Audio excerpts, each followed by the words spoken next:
So I just read the book and it was pretty interesting. Um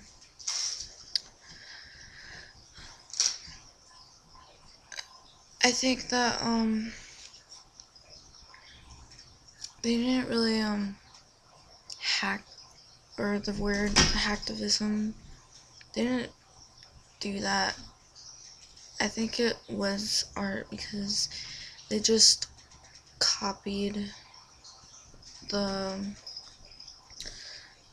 um the how.com's art stuff and made it their own in a way, because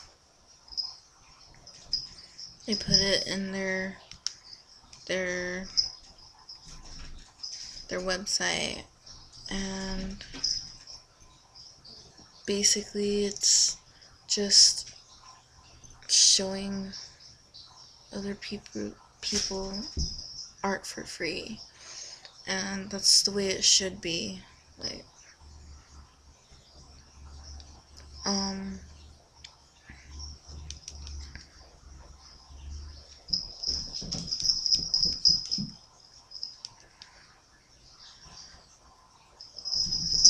yeah, it's the way it should be. Like art should be shown at least for free on the internet. Like if you go to an art exhibition like somewhere, I understand how that wouldn't be free. Like you get you have to pay to get in to see the art. So um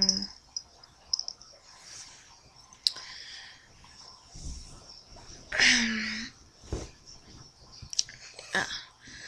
um about the the chapter on the Nike chapter, um I think it's really necessary for them to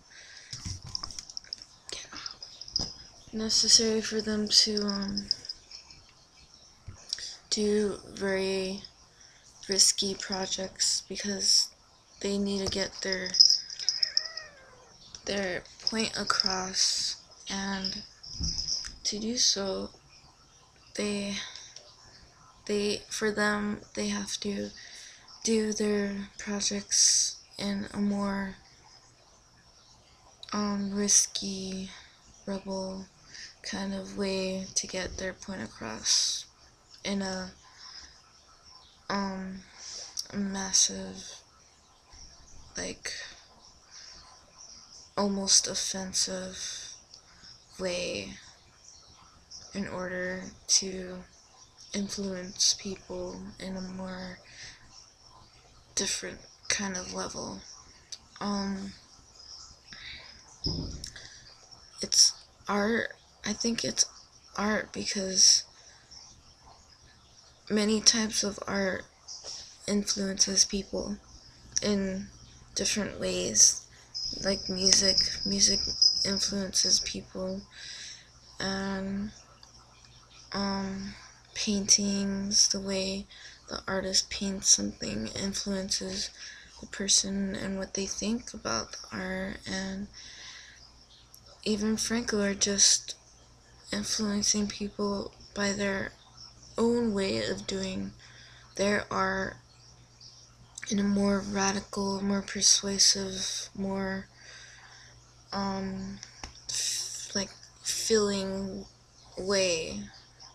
It's more active and real. Um, a real, like, for instance,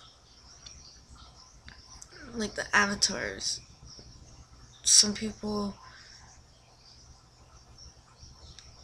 it's their identity, and they make it real in that surroundings, in their avatar surroundings. It's how they perceive themselves within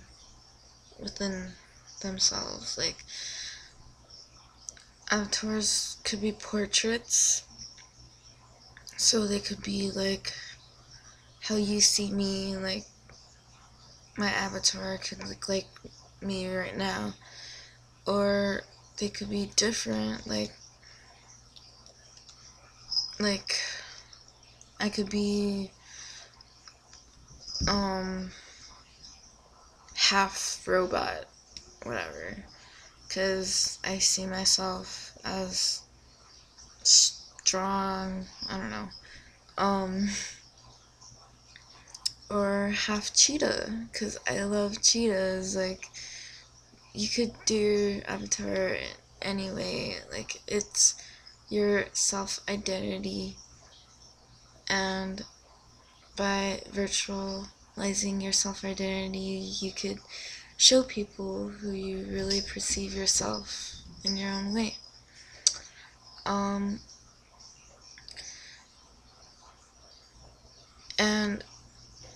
the way that even Franco do that is by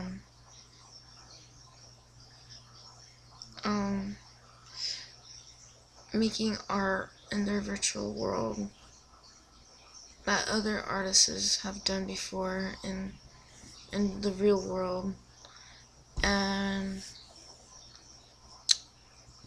that's what they call synthetic performances, because in the past, different artists in the real world do different performances, and that's what even Franco do in the virtual world. But in the virtual world, the performances are more, they're not very controlled, because you don't really know what's gonna happen with the viewer, with the other avatars, whoever's watching. They could do whatever they want practically, and in the real world it's a little bit limited.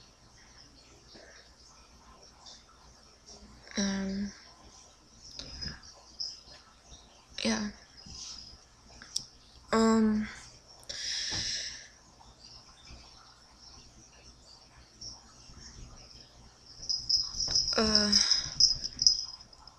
So even Franco, their art is very intense and provocative, and they want to make their point, take their point to a different level.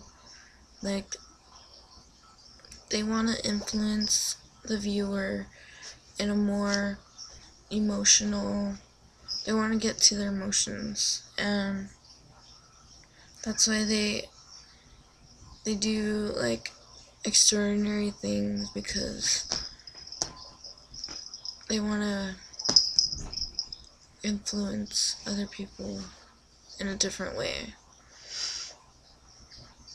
in a more like personal way, for like, yeah.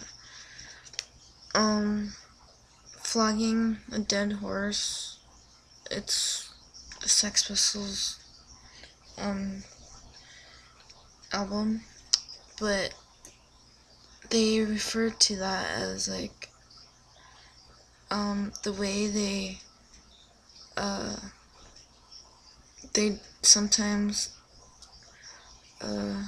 do their show their art. Like, they'll put something, like for instance, the movie United We Stand, they made ads for it, they had a website, they did one of those